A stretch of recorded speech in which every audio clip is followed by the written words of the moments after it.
আছে, ক্ষমতাধর ব্যক্তি আছে, ওই ক্ষমতাধরের ব্যক্তিরা কি করে, ওই ক্ষমতাধর ব্যক্তিদের সন্তানরা 5 ওয়াক্ত নামাজ পড়ে না।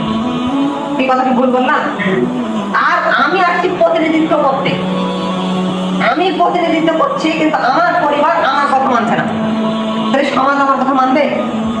রাষ্ট্র আমার কথা মানবে? ইউনিয়নের আমি যে প্রতিনিধিত্ব করছি সেই লোক আমার কথা শুনবে, মানবে?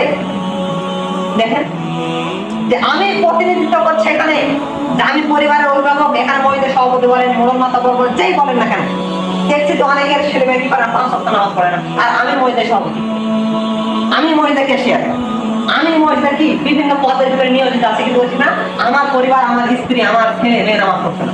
আর আমি যদি মানুষকে বলতে চাই আমি সমাজের বড়, তুমি কি করে নামাজ পড়ো, ওই ব্যক্তি বলতে পারবো না তোমার ছেলেই তো নামাজ পড়ে, তুমি আমাকে বুঝতে আসছো?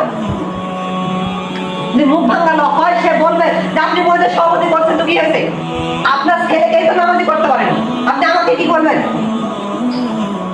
আজকে কথাগুলো হয়তো আপনাকে খারাপ লাগছে, লাগুক, আমি যে দায়িত্ব পালন করছি, কিন্তু আমাদের সেই দায়িত্ব সম্পর্কে কি করবে? আল্লাহ রাসূল আল্লাহুল্লাহুম রাহিনা কুল্লুকুম মাসউলুন আন রাইয়াতিহি, কিয়ামতের ময়দানে প্রত্যেকটা দায়িত্বশীলকে তার দায়িত্ব সম্পর্কে জিজ্ঞাসা করা হবে। কোন মানুষ তার দায়িত্ব থেকে পার পাবে না।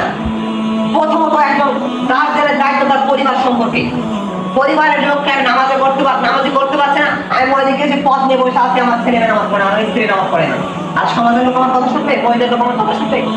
কিভাবে শুনে, কিভাবে সম্ভব এটা?